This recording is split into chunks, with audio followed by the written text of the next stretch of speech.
Pokémon Legends Z-A, a game that's being roared at online like it's already defeated, before many of us have even picked it up. If you found yourself sighing at the latest take, or wondering if the backlash is really fair, you're in the right place, because over the next chapters we're peeling back what's really happening. Not the 1-minute rage clip, not the hot take tweet, but the actual game. Because here's the truth, criticism is valid. Blind hatred, that deserves a second look. We'll explore how the roots of this negativity run deep. But before we dive in, I want to speak directly to you, the viewer. Most of you have already subscribed, and I can't thank you enough for that. But if you haven't yet, take a second to hit that subscribe button. It's free, it really helps our little community grow, and we've got plenty of exciting Pokemon content you won't want to miss. And don't forget to share this video with any of your friends who also love Pokemon. Thanks again. Now, back to the video. From the echo chamber created by the backlash around Pokemon Sword and Shield to the social media trend of hating on Game Freak, we'll dissect the "it looks bad, it runs worse" narrative around graphics and performance, and ask whether it's fully justified or only partially accurate given the hardware constraints. We'll unpack the one city critique of Lumiose City, and make the case that scale isn't always depth, and what immersion really looks like. We'll talk writing and story pacing. Yes, it starts slowly, but sometimes slow builds pay off in unexpected ways. We'll take apart the difficulty curve. Easy at first, yes, but where's the real challenge for veterans? We'll examine roster size complaints. Too few Pokemon? Maybe intentional. We'll revisit the wild zones and how they evolve with the story. We'll explore the return of mega evolutions, the design some call goofy, and reflect on creative whimsy versus consistency. Then we'll stop and ask, what is this game doing right? Because there are things it nails. Fluid combat, a tightly paced experience, customization options, a setting that feels alive, a soundtrack that resonates. We'll step back into perspective, remind ourselves how echo chambers skew angles, and how forming your own judgment matters. And finally, ditto on the message. Focus on what's fun, what moves you, what reignites that Pokemon spark you felt as a kid. Because yes, this game is imperfect, but maybe it's imperfect in ways that feel bold. Maybe it's heartfelt, maybe it's experimental, and maybe, just maybe, it's one of the most genuinely joyful Pokemon experiences we've had on the Switch so far. I know many of you fall asleep to my videos or play them in the background, so I'll keep the video calm and lower the brightness gradually. We're heading deep into Lumiose City, and we're going beyond the headlines. But where did all this negativity even come from?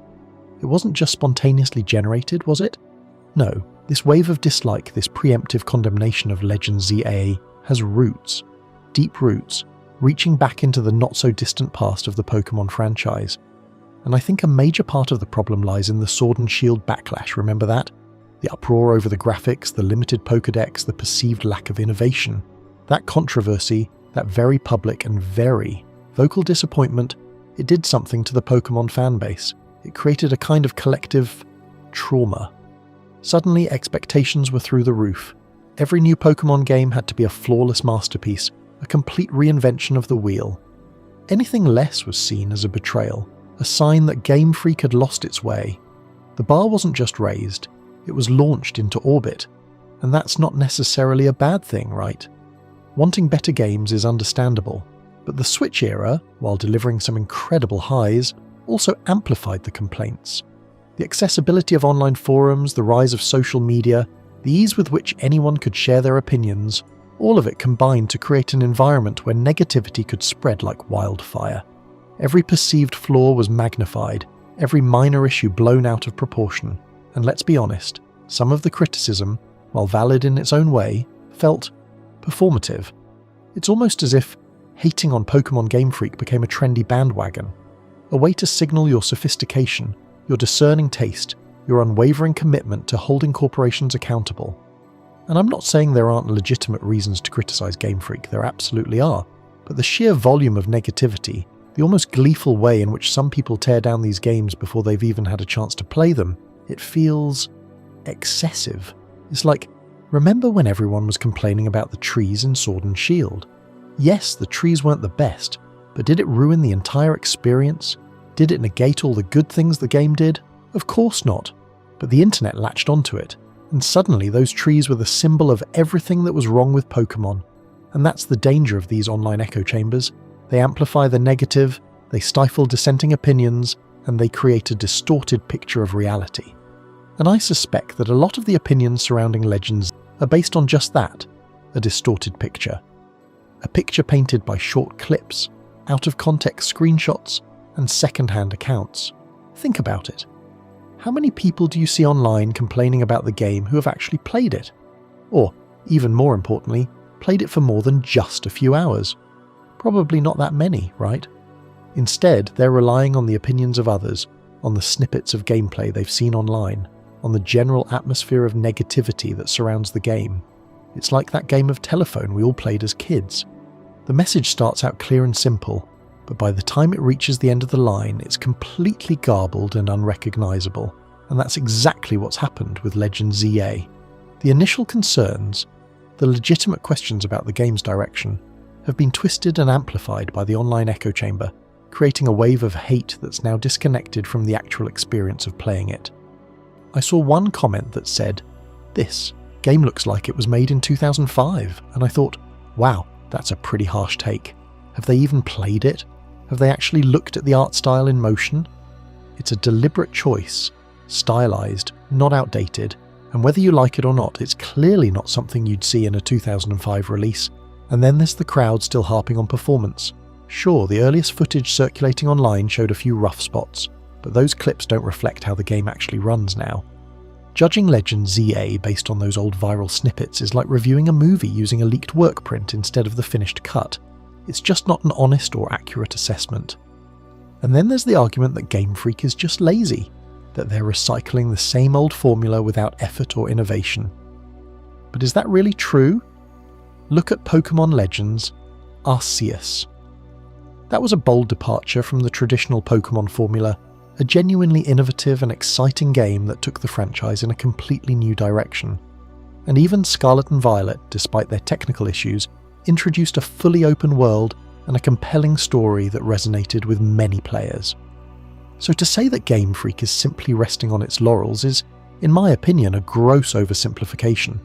They're experimenting, they're trying new things, and they're taking risks. And yes, sometimes those risks don't pay off, sometimes they stumble, but that doesn't mean they're not trying. It doesn't mean they're not listening to the fans, and that's why I think it's so important to approach Legends Z-A's with an open mind, to resist the urge to jump on the bandwagon of negativity, to actually play the game and form your own opinion based on your own experience. Because who knows? You might actually be surprised. You might actually find something to enjoy. But it's so easy to just consume the negativity, isn't it? To scroll through the endless stream of complaints and criticisms and let those opinions shape your own perception of the game. It takes more effort to actually engage with the game itself, to look beyond the surface level and see what it has to offer. I think a lot of people have already made up their minds about Legends Z before they've even seen proper gameplay.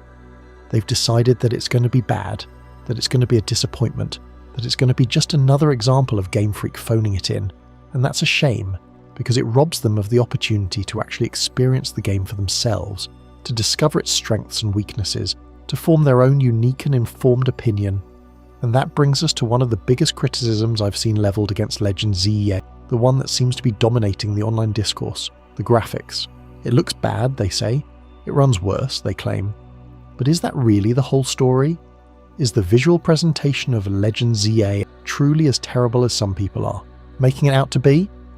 Well, that's exactly what we're going to dive into next as we tackle the graphics debate, separating fact from fiction. So, let's get into it. The graphics. I've seen countless comments, forum posts, and even entire videos dedicated to one core critique, that this game, Pokémon Legends Z-A, looks bad and runs even worse. Is that really the case though? Are we judging the game fairly, or are we getting caught up in a wave of negativity? Well, let's start with something fundamental.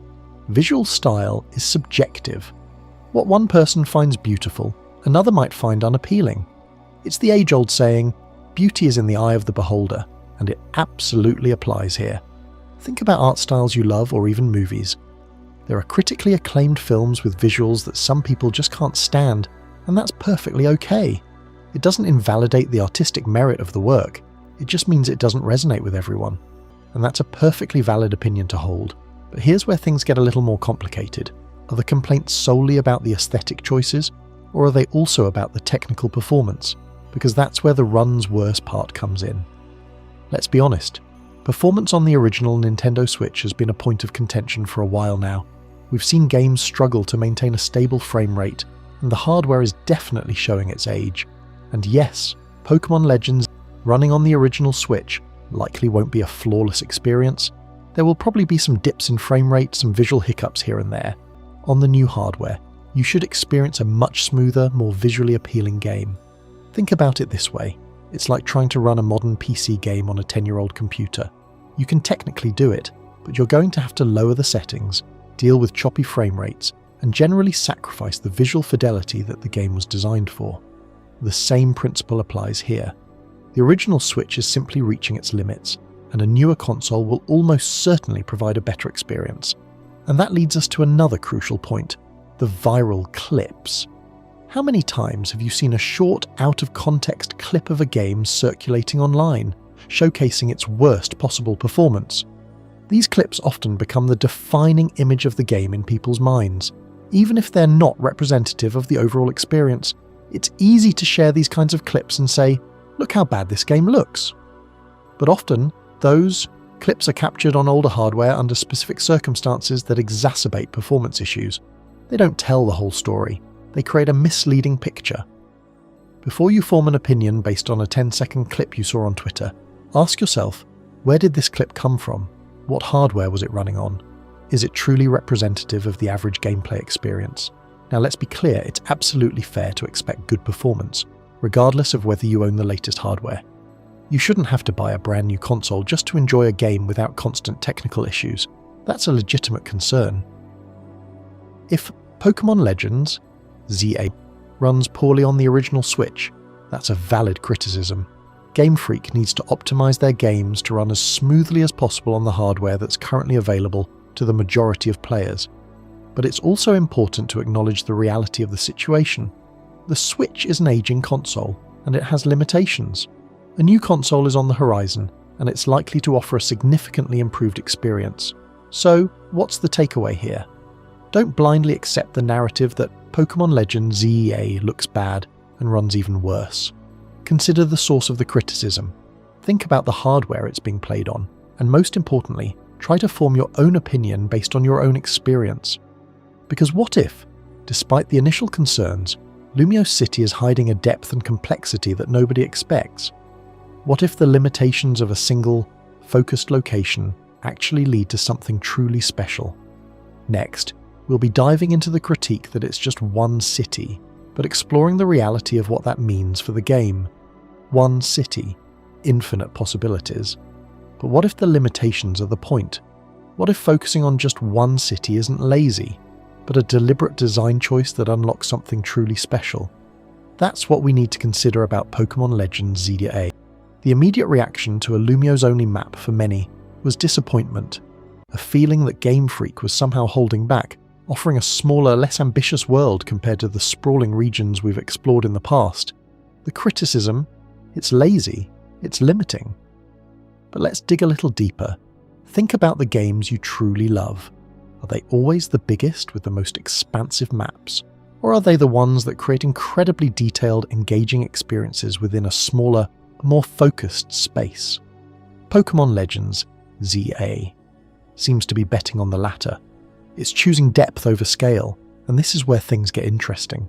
The design philosophy appears to be packing every nook and cranny of Lumiose City with something to discover, something to do. Forget vast empty fields. This is about constant engagement. I've heard people saying there's something to do every 40 seconds. Now, I haven't personally timed it, but the sentiment rings true. The city is practically bursting with life, with secrets, with opportunities for interaction. From battling trainers hidden down alleyways to uncovering hidden items tucked away in the shadows, Lumiose is designed to reward exploration at every turn. This isn't just a static backdrop, it's a dynamic, breathing world. And that's what truly elevates it. It feels alive. It feels dense. It feels purposeful. Consider how many open-world games offer massive landscapes that ultimately feel empty. You spend minutes traversing vast distances only to find a handful of repetitive encounters. Pokémon Legends seems to be actively fighting against that trend.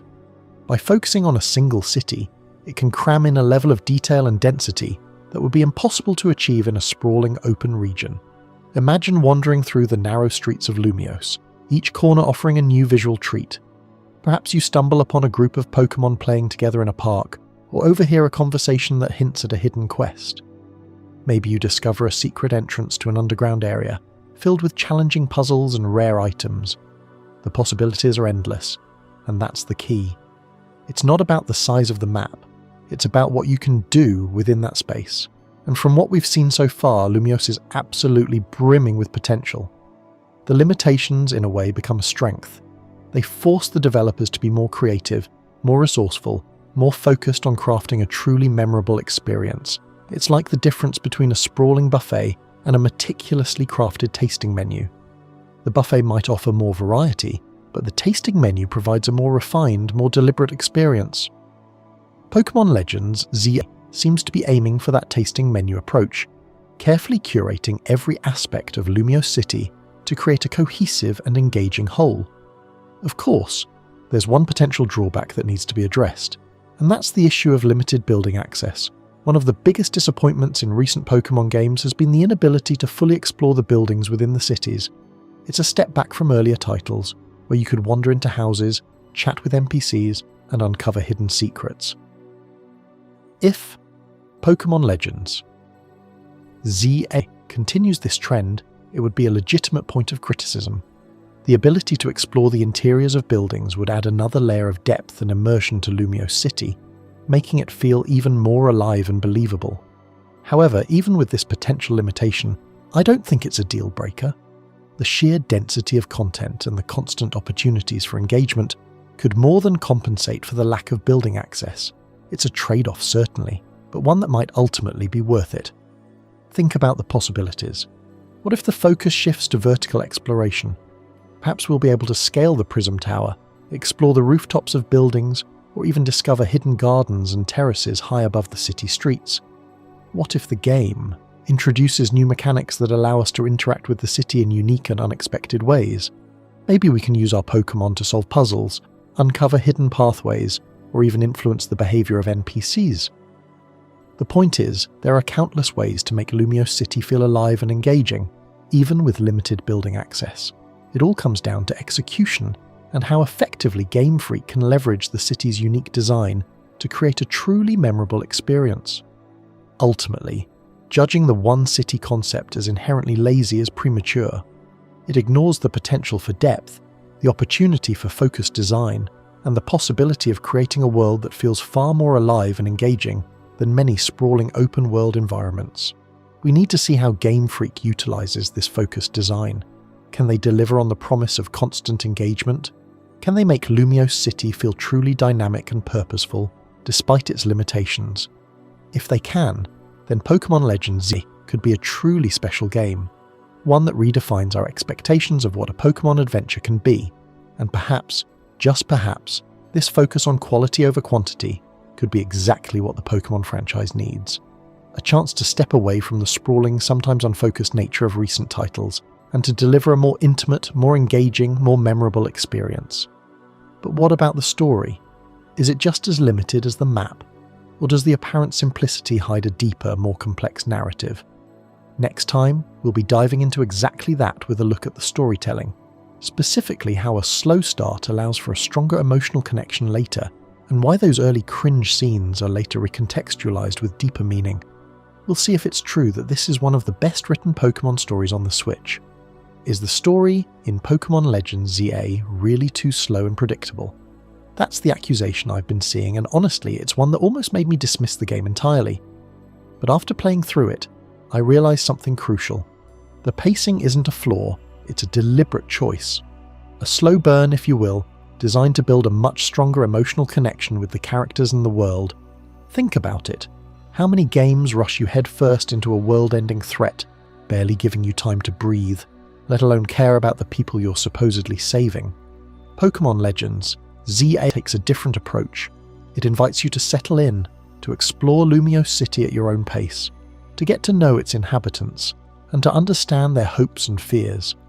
This isn't about saving the world in the first 5 hours. It's about building a foundation of empathy and understanding that will make the later events all the more impactful. Now, I know what some of you are thinking, but isn't a slow start just boring? And I get it. We live in an age of instant gratification, where every game seems to be vying for our attention with constant action and flashy set pieces. But sometimes, the most rewarding experiences are the ones that require a little patience, the ones that take their time to develop, like a fine wine or a well-aged cheese, and that's exactly what Pokémon Legends Z-A does. It starts slow, yes, but it does so with a purpose. It uses that time to establish its characters, to flesh out its world, and to lay the groundwork for a story that is far more complex and emotionally resonant than you might expect. One of the most common criticisms I've seen is that the early scenes are cringe, and again, I can understand where that's coming from. Some of the dialogue can be a little cheesy, and some of the character interactions can feel a bit awkward. But here's the thing, those moments are not just random instances of bad writing. They're intentional choices, designed to create a specific effect. You see, as the story progresses, those early cringe scenes are recontextualized. You begin to understand the motivations behind the character's actions, and you realize that what you initially perceived as awkwardness was actually vulnerability. Those moments of vulnerability become incredibly powerful when you see how the characters grow and evolve throughout the story. It's like looking back at your own past.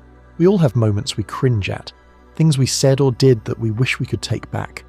But those moments are part of what makes us who we are. They're lessons learned, scars earned, and in the same way, the cringe scenes in Pokémon Legends Z-A are essential to the characters' journeys. For example, remember the scene where the protagonist awkwardly tries to befriend a group of street performers? At first, it might seem like a silly, unnecessary moment, but later in the game, when those same street performers risk their lives to help you, that earlier interaction takes on a whole new meaning. You realise that the protagonist's awkwardness wasn't just a character flaw, it was a genuine attempt to connect with others, to bridge the gap between themselves and the rest of the world, and that's just one example. Throughout the game, there are numerous moments like this, where seemingly insignificant details from the early hours become crucial to understanding the bigger picture.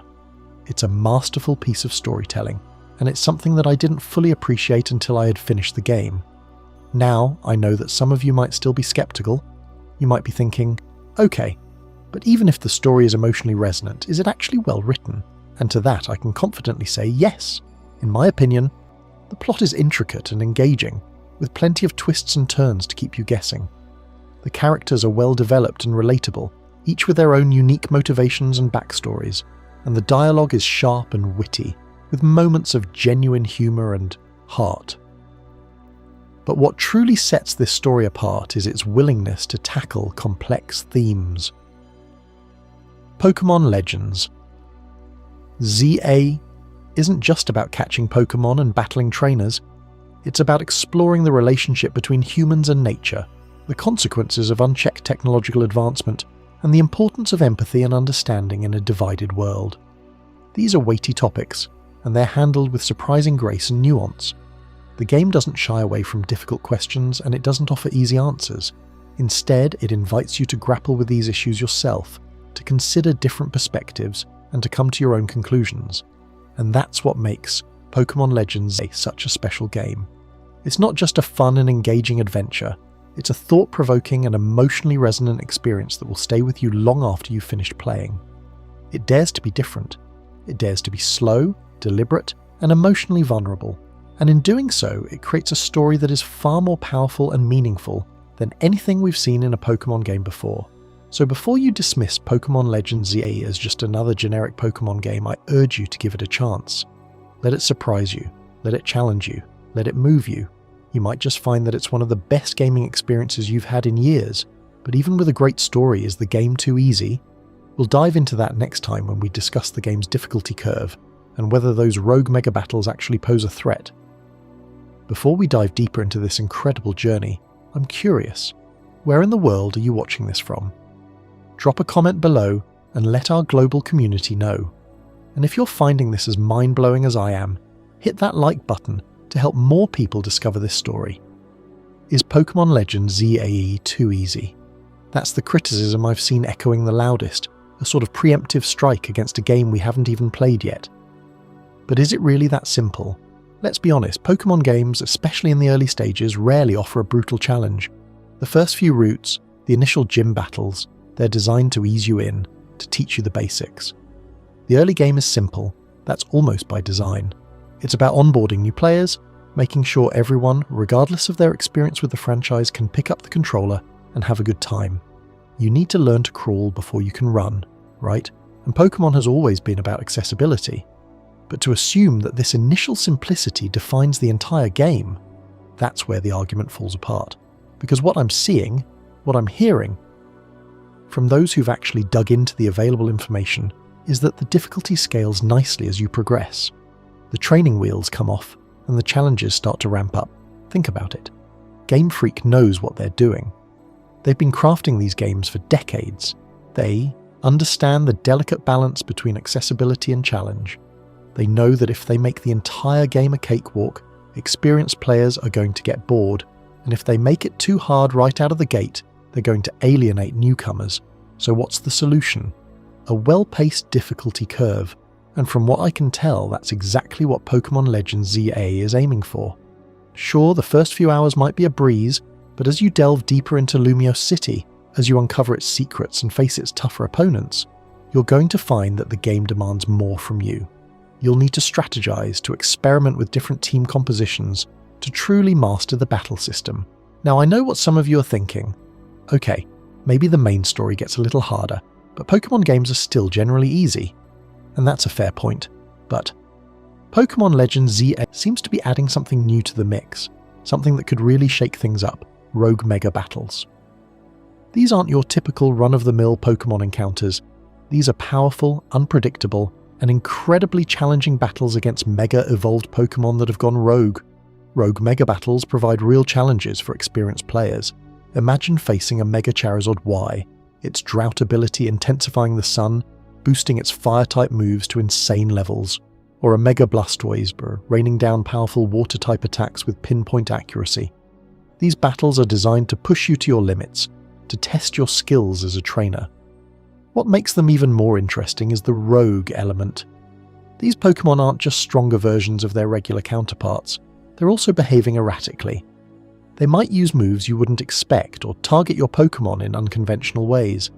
You'll need to be adaptable, to think on your feet, to anticipate their every move. It's a whole new level of challenge for Pokémon veterans, and it's not just about brute force. You can't just throw your strongest Pokémon at these rogue megas and expect to win. You need to understand their weaknesses, to exploit their vulnerabilities, to use the environment to your advantage. It's a strategic dance, a battle of wits as much as a battle of strength. But even if the battles aren't always punishing, there's another element that keeps things engaging: the snappy pacing. Pokémon Legends seems to be prioritizing a constant stream of activity, a sense of forward momentum that keeps you hooked. Snappy pacing keeps battles exciting, even if not punishing. There's always something new to discover, always a new challenge to overcome. This isn't a game where you're going to spend hours grinding in the same area, repeating the same battles over and over again. The pacing is designed to keep you moving, to keep you exploring, to keep you engaged. You'll be constantly discovering new areas, meeting new characters, and facing new challenges. And even if a particular battle isn't incredibly difficult, the sheer speed and intensity of the gameplay will keep you on your toes. Think of it like a roller coaster. There might be some slow climbs, some gentle curves, but there are also plenty of thrilling drops and exhilarating twists. The overall experience is exciting and engaging, even if it's not always terrifying. And that's what I'm expecting from Pokémon Legends, a game that's challenging enough to keep experienced players interested, but accessible enough to welcome newcomers. It's about finding that sweet spot, that perfect balance between difficulty and enjoyment, and from what I've seen so far, I think Pokémon Legends Z-A has the potential to hit that mark. It's not going to be a walk in the park, but it's also not going to be an insurmountable obstacle. It's going to be a fun, engaging, and rewarding experience for players of all skill levels. Of course, we won't know for sure until we actually get our hands on the game, but based on what I've seen, I'm optimistic. I think Game Freak has learned from their past mistakes, and they're committed to delivering a challenging and engaging experience for all players. So before you write off Pokémon Legends Z-A as too easy, give it a chance. You might be surprised by what you find. But difficulty is only one piece of the puzzle. Another common complaint I've seen centers around the number of Pokémon included in the game. Is the Pokémon Legends Z-A Pokédex too limited? Next time, we'll tackle the critique, there are too few Pokémon again, and ask if Pokémon Legends Z-A is truly sacrificing quality for quantity. Is a massive Pokédex always a good thing? That's the question we need to ask ourselves when we hear the inevitable complaints about Legends Z-A potentially having too few Pokémon. It's a critique we've seen levelled against Pokémon games for years, this constant demand for more. But what if, in this case, a more focused roster is actually a strength? What if it's not a limitation, but a deliberate design choice that elevates the entire experience? Think about it. The sheer scale of some recent Pokédexes, like those in X, Y, or Scarlet Violet, can feel overwhelming. You're constantly bombarded with new Pokémon, many of which you might only encounter once or twice. It can dilute the sense of discovery and connection that's always been central to the Pokémon experience. Legends Z-A, on the other hand, seems to be aiming for something different. An intentional, focused roster that perfectly fits the game's scope and design. This isn't just about cutting corners, it's about curating an experience. Consider the implications of a smaller Pokédex. Each encounter becomes more meaningful. When you stumble upon a Pokémon, it's not just another face in the crowd, it's a deliberate placement, a carefully considered part of the ecosystem. This allows the developers to craft more memorable and engaging experiences around each individual Pokémon. Imagine encountering a rare Pokémon in Legends Z-A. Because the overall number of Pokémon is smaller, that rare encounter feels truly special. It's not just another checkmark on your Pokédex completion list. It's a moment, a story, something you'll remember. This also allows for tighter game balance. With fewer Pokémon to account for, the developers can fine-tune each creature's stats, abilities, and movesets. This leads to more strategic and engaging battles, where every choice matters. You're not just throwing out your strongest Pokémon and hoping for the best, you're thinking about type matchups, abilities, and strategic combinations. Think back to some of the earlier Pokémon games. The original 151 Pokémon felt so iconic, so well defined. Every Pokémon had its place, its purpose. This wasn't just nostalgia, it was a result of careful design and a limited roster. Legends Z-A has the potential to recapture that feeling. A smaller, more focused Pokédex allows for a more deliberate and meaningful experience. It's not about having the most Pokémon, it's about making each Pokémon count. Now, some might argue that a smaller Pokédex limits the potential for team building and experimentation. But I would argue that it actually encourages creativity. With fewer options to choose from, you're forced to think outside the box.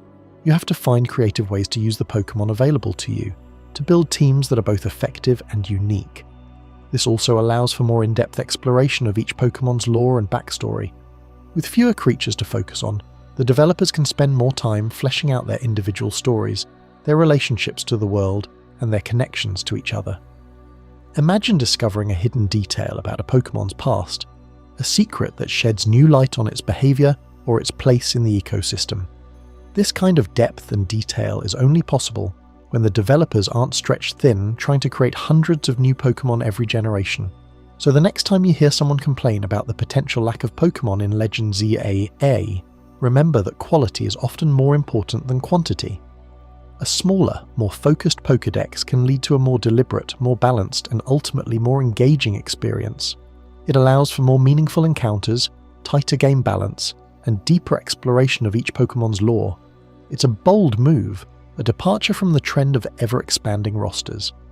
But it's a move that could pay off in a big way, creating a Pokémon game that feels both fresh and familiar, both challenging and rewarding. A game that reminds us why we fell in love with Pokémon in the first place. And it's not just about the Pokémon themselves, but about how they interact with the world around them. And speaking of the world, we need to talk about something else that's been getting a lot of flack. The wild. Zones. Are they really as clunky and underwhelming as some people claim? Or is there more to them than meets the eye?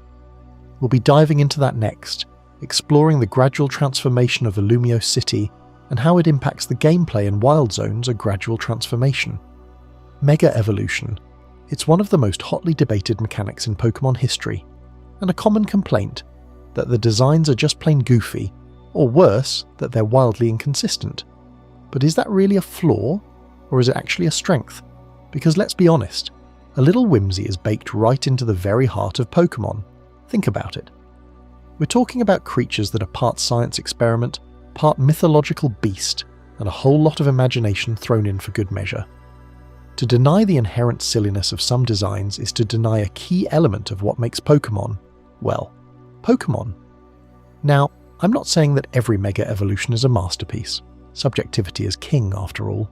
But to dismiss the entire concept because some forms lean into the absurd, that feels like missing the forest for the trees. Pokémon has always been a world where fun, silly designs coexist beautifully with incredibly serious ones. You've got a literal pile of sludge that's somehow become a beloved icon right alongside majestic dragons and psychic powerhouses. And Mega Evolution, in its own way, simply amplifies this existing dynamic. It's a chance to push the boundaries, to explore new visual territory, and sometimes, to get a little weird. But that weirdness is precisely what makes it so memorable. It's what sparks conversation, what fuels fan art, and what ultimately keeps the franchise feeling fresh, even after all these years. Take Mega Embor, for example. Some might call it over the top, a chaotic explosion of fire and muscle. But I see a powerful, imposing figure, a testament to the sheer force of will that drives this Pokémon. It's a design that screams unleashed potential, and it perfectly captures the raw energy of a fully evolved fire-type starter. Or how about Mega Chandelure? It takes the already elegant design of Chandelure and elevates it to something truly ethereal. The flames become more intense, the spectral form more pronounced. It's a beautiful, haunting transformation that underscores the Pokémon's ghostly nature. It's a design that's both elegant and terrifying, and it's a perfect example of how Mega Evolution can enhance a Pokémon's existing identity. Then there's Mega Excadrill, a design that seems to divide fans. Some find it too busy, too cluttered, but I see a powerful digging machine, a testament to Excadrill's subterranean lifestyle. The drills become larger, more menacing, and the overall design becomes more aggressive. It's a transformation that perfectly reflects Excadrill's strength and determination. It's not about being pretty, it's about being effective. And let's not forget Mega Feraligatr, a design that finally gives this often overlooked starter the love it deserves. It becomes bulkier, more powerful, and its already intimidating jaws become even more fearsome. It's a design that screams apex predator, and it perfectly captures the raw power of this water-type behemoth. It's the kind of design that makes you think twice before sending out your own Pokémon against it. These are just a few examples, of course, but they illustrate the point. Mega Evolution isn't about creating uniform, aesthetically pleasing designs that appeal to everyone. It's about adding creativity, adding visual variety, and sometimes, yes, adding a healthy dose of absurdity to the game. And that's something to celebrate, not criticize. It's easy to fall into the trap of wanting everything to be serious, to be gritty, to be hyper-realistic. But Pokémon isn't about that. It's about embracing the fantastical, the whimsical, and the downright silly. And Mega Evolution, at its best, embodies that spirit perfectly. It's a reminder that it's okay to have fun, to be creative, and to not take things too seriously. By introducing these transformations, Game Freak wasn't just adding a new battle mechanic. They were adding a new layer of visual storytelling. They were giving us a glimpse into the untapped potential of our favourite Pokémon, and they were challenging us to reconsider what we thought we knew about these creatures. So, the next time you see a Mega Evolution design that you find goofy or inconsistent, I challenge you to look at it with fresh eyes, to see the creativity, the imagination, and the sheer joy that went into its creation. To appreciate the fact that Pokémon is a world where anything is possible, where even the silliest looking creature can become a powerful force to be reckoned with. Ultimately, Mega Evolution is a celebration of the Pokémon universe's inherent diversity. It's a testament to the fact that beauty can be found in the unexpected, that strength can come in many forms, and that sometimes the most memorable designs are the ones that dare to be different. It's not about adhering to a strict aesthetic code, it's about pushing the boundaries and exploring new possibilities, and that's something that should be applauded, not condemned. And speaking of things that deserve applause, I think you'll agree once you've seen it that Legends Z-A brings that same spirit of innovation to the table. But what exactly does it nail? The tight pacing, the fluid combat, the dynamic city of Lumiose? Well, you'll just have to tune in next time as we explore exactly what Legends Z-A nails. So, with all the potential downsides and nitpicks out of the way, what does Pokémon Legends Z-A actually get right? What makes it shine? Let's dive in. First, the pacing. This game understands that your time is valuable. From the moment you step into Lumiose City, there's always something to do, some new objective beckoning you forward. This isn't an open world where you wander aimlessly for hours. Legends Z-A respects your time, constantly feeding you engaging content. Forget those moments of boredom in other Pokémon games where you're just grinding levels or searching for that one elusive Pokémon. Legends Z-A keeps you hooked. This is largely thanks to the combat system, which feels incredibly fluid and intuitive. The transitions between exploring the city and engaging in battles are seamless. There's no more clunky menu navigation or awkward pauses. Battles are dynamic and exciting, keeping you on your toes. You really feel like a part of the action, rather than just a spectator issuing commands. And speaking of battles, let's talk about Rogue Megas. Remember those noble Pokémon fights from Pokémon Legends Arceus? They were fine. A novel concept, sure, but ultimately they felt a little clunky and repetitive. Rogue Mega battles, on the other hand, are a massive improvement. They're more challenging, more dynamic, and frankly, just more fun. You're not just throwing bombs at a raging Pokémon, you're engaging in a strategic battle against a powerful, transformed opponent. The stakes feel higher, the rewards feel greater, and the satisfaction of finally taking down a Rogue Mega is immense. Beyond the core gameplay loop, Legends Z-A also offers deep character customization. This isn't just about choosing a hat and shirt, you have a staggering array of options to express your unique style. From hairstyles to clothing to accessories, you can truly create a trainer that reflects your personality. And this isn't just a superficial feature. The game subtly acknowledges your choices, with NPCs commenting on your outfit or recognizing your signature look. It's a small detail, but it adds a layer of immersion and makes you feel more connected to your character. Let's not forget about the soundtrack. Music can make or break a game, and Legends Z-A absolutely nails it. The score is epic, emotional, and perfectly complements the game's atmosphere. Whether you're exploring the bustling streets of Lumiose City or facing off against a Rogue Mega, the music elevates the experience to another level. It's the kind of soundtrack you'll want to listen to even when you're not playing the game. It's that good. But perhaps the game's greatest achievement is how it brings Lumiose City to life. This isn't just a static backdrop, it's a dynamic, breathing world. The streets are filled with people going about their daily lives. Pokémon roam freely, interacting with the environment and each other. The city feels alive, dense, and purposeful. You can almost smell the aroma of the cafes and hear the distant chatter of the crowds. It's a truly immersive experience, and it makes you feel like you're actually exploring a real place. Consider the sheer density of detail crammed into every street corner, from the meticulously crafted storefronts to the subtle environmental storytelling. Lumiose City feels like a place that has a history, a culture, and a life of its own. It's not just a collection of buildings, it's a living, breathing ecosystem, and that makes all the difference. Think about how many games boast about their sprawling open worlds, only for those worlds to feel empty and lifeless. Legends Z-A takes the opposite approach. It focuses on a smaller, more contained environment, but it fills that environment with so much detail and personality that it feels infinitely larger and more engaging. It's a testament to the power of focused design and a reminder that sometimes less is more. And it's not just the visuals that bring Lumiose City to life, it's also the sound design. The city is filled with ambient noises that create a truly immersive atmosphere. You hear the rumble of the trains, the chatter of the crowds, the chirping of the Pokémon, and the gentle breeze rustling through the trees. All of these sounds combine to create a rich and believable soundscape that draws you even deeper into the game's world.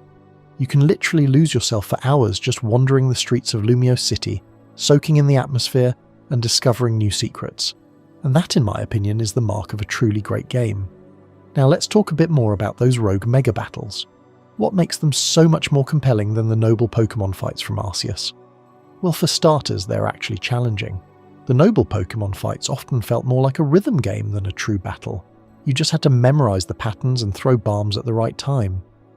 Rogue Mega Battles, on the other hand, require you to think strategically and use your Pokémon's abilities to their fullest potential. You have to exploit weaknesses, anticipate attacks, and manage your resources carefully. It's a much more rewarding experience. Furthermore, Rogue Mega Battles have a real sense of urgency and danger. These Pokémon are not just angry, they're actively trying to destroy everything in their path. You can see the destruction they're causing, and you feel the weight of responsibility to stop them. This adds a layer of emotional investment that was largely absent from the noble Pokémon fights. And finally, the rewards for defeating a Rogue Mega are much more significant. You don't just get a pat on the back, you get valuable items and resources that can help you progress through the game. This gives you a real incentive to take on these challenges and push yourself to become a better trainer.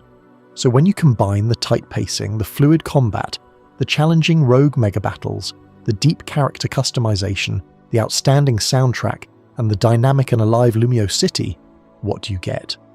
In my opinion, you get the most fun Pokémon experience on the Switch. It's a game that understands what makes Pokémon special and distills it into a tight, engaging package. It's a game that respects your time, challenges your skills, and rewards your curiosity. It's a game that makes you feel like a kid again, exploring a world full of wonder and excitement. But let's not get carried away. Pokémon Legends Z is not a perfect game. It has its flaws, its shortcomings, and its areas for improvement. But it's also a game that's bursting with creativity, passion, and heart, and sometimes that's enough. Sometimes the imperfections are what make a game unique and memorable. However, to truly understand the full picture, we need to take a step back and look at the broader context. Criticism is valuable, but blind hate is lazy and unproductive, and online echo chambers can amplify bad faith takes and negativity. Is it truly important to try the game before forming a judgment? We'll examine all of that in the next chapter, aptly titled Stepping Back, a Broader Perspective. It's easy to get swept up in the online storm, isn't it? To see a few negative comments and assume that they represent the majority, that the game is doomed, that your own potential enjoyment is already ruined. But before we let the internet dictate our feelings, let's take a step back and look at the bigger picture. There's a crucial distinction we need to make. Criticism is valuable, blind hate is lazy. Constructive criticism, even when harsh, can help developers improve their games. It can highlight flaws we might have missed, offer alternative perspectives, and ultimately lead to a better product. It's a vital part of the creative process. But blind hate, that's just noise. It's negativity for negativity's sake, often fueled by misinformation, personal biases, or simply the desire to jump on a bandwagon. And that's where online echo chambers come in. These digital spaces, often on social media or forums, amplify bad faith takes and negativity. They create a distorted reality where dissenting opinions are silenced or ridiculed, and the loudest, most extreme voices dominate the conversation.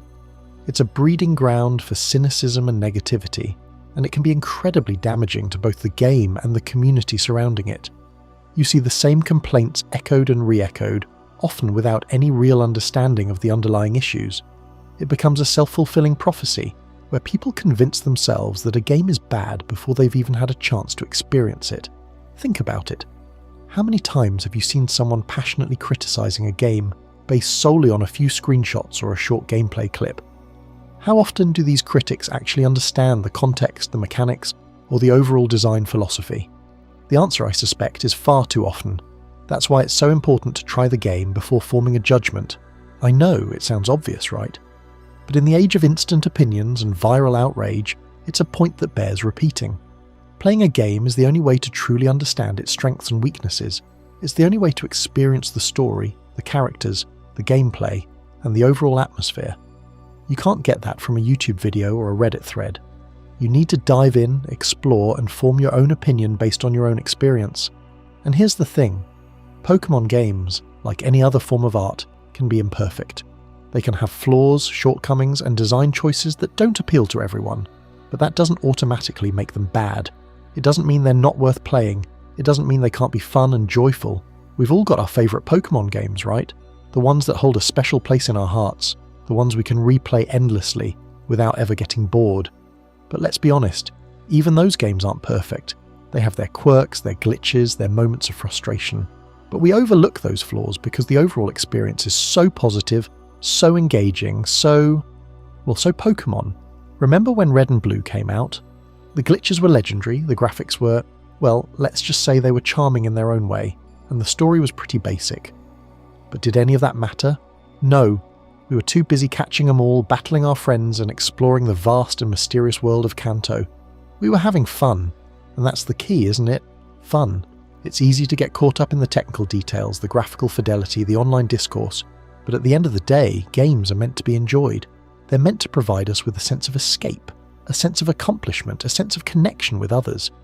If a game succeeds in doing that, then who cares if it's not perfect? Who cares if it has a few rough edges? Think about the Let's Go games. Remember the initial Backlash? Too easy, too simplified, not a real Pokémon game. Yet many people, myself included, found them to be incredibly charming and enjoyable. The streamlined gameplay, the adorable partner Pokémon, the vibrant world, it all added up to a surprisingly fun and engaging experience. Were they perfect? No. But were they worth playing? Absolutely. The point is, perfection is a myth. It's an unrealistic standard that no game can ever truly achieve. Instead of chasing perfection, we should be focusing on enjoyment. We should be looking for games that resonate with us, that capture our imagination, that make us feel something. And if those games happen to have a few flaws along the way, so what? Embrace them, learn from them, and most importantly, have fun. And let's not forget the power of nostalgia. Nostalgia can be a powerful force, clouding our judgment and making us view older games through rose-tinted glasses. We remember the good parts, the exciting moments, the sense of wonder and discovery. We tend to forget the frustrations, the glitches, the tedious grinding. It's easy to compare a brand new game to our idealized memories of the past, and inevitably, the new game will often fall short. But that's not a fair comparison. We need to judge each game on its own merits, taking into account the context of its development, the technology available at the time, and the overall design goals. We need to be open to new ideas, new approaches, and new ways of experiencing the Pokémon world. So the next time you see a wave of negativity surrounding a new Pokémon game, take a deep breath. Don't let the online echo chamber sway your opinion. Try the game for yourself. Form your own judgment based on your own experience. And remember, it's okay for Pokémon to be imperfect, yet still fun and joyful. Because ultimately that's what really matters, isn't it? The joy, the fun, the sense of wonder that Pokémon games bring to our lives.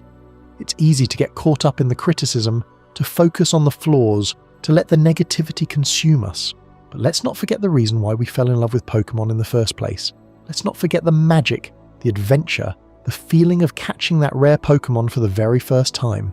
Let's not forget the power of friendship, the thrill of battle, the joy of exploration. These are the things that truly define Pokémon. These are the things that make it so special.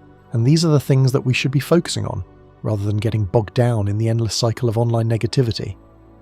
As we get ready to wrap up this conversation, I know you're going to want to hear my final thoughts on all this.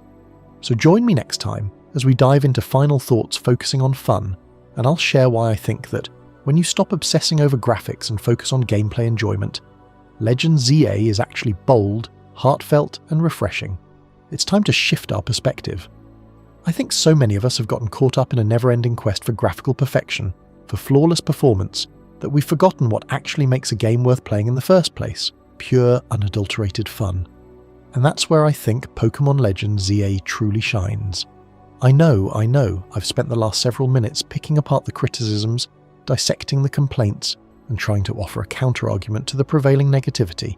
But ultimately, all of that analysis boils down to one simple question: is the game fun? And for me, the answer is a resounding yes. Pokémon Legends Z-A is bold, it's heartfelt, it's refreshing. It takes risks, it tries new things, and it isn't afraid to deviate from the well-worn path that Pokémon games have been treading for years. Now, is it perfect? Absolutely not. No game is. It has its flaws, its quirks, its rough edges. But those imperfections, in a strange way, are part of its charm.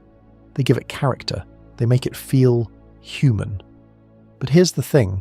Those imperfections ultimately fade into the background when you're actually playing the game. When you're immersed in the vibrant world of Lumiose City, when you're strategizing your way through a tough rogue mega battle, when you're discovering a hidden detail in the environment, you're not thinking about the polygon count or the frame rate. You're just playing. You're having fun. And isn't that the whole point? I think we, as gamers, sometimes get so caught up in the technical aspects of a game that we forget to appreciate the simple joy of playing. We become so focused on the resolution, the textures, the lighting effects, that we lose sight of the bigger picture. We forget that games are supposed to be entertaining, engaging, and, yes, fun. And Pokémon Legends Z-A, despite its flaws, delivers on that promise in spades. It's a game that's clearly been made with love, with passion, and with a genuine desire to create something special. And that's something that shines through in every aspect of the experience, from the charming character designs to the catchy soundtrack to the surprisingly compelling story. So, I urge you, if you're on the fence about Pokémon Legends Z-A, don't let the negativity sway you. Don't let the criticisms cloud your judgment. Instead, try to approach the game with an open mind, with a willingness to embrace its quirks and appreciate its strengths, and most importantly, try to remember what it's like to simply have fun. Because at the end of the day, that's what really matters. It's not about the graphics, it's not about the performance, it's not about the online discourse, it's about the joy of exploration, the thrill of discovery, the satisfaction of overcoming a challenge.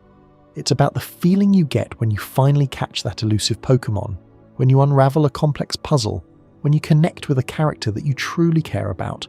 It's about the memories you make, the experiences you share, and the sense of wonder that only a truly great game can inspire. And for me, Pokémon Legends Z-A is one of those games. It's a game that I'll remember fondly for years to come. It's a game that I'll recommend to anyone who's looking for a fun, engaging, and genuinely enjoyable Pokémon experience. It's a game that, despite its imperfections, has managed to capture my heart and remind me why I love Pokémon in the first place. I truly believe that this is the most enjoyable Pokémon release on the Switch so far, and that's what truly matters. Forget the noise, forget the hate, just embrace the adventure. But what if I told you that the real magic of Pokémon Legends Z-A goes even deeper than just the gameplay? What if I told you that there's a hidden layer of meaning, a subtle but powerful message that the game is trying to convey? If this story resonated with you, there's plenty more. Click the video on screen to keep the journey going, or dive into the full Pokémon playlist for more stories, memories, and deep dives. Whichever path you choose, I'll see you there, trainer.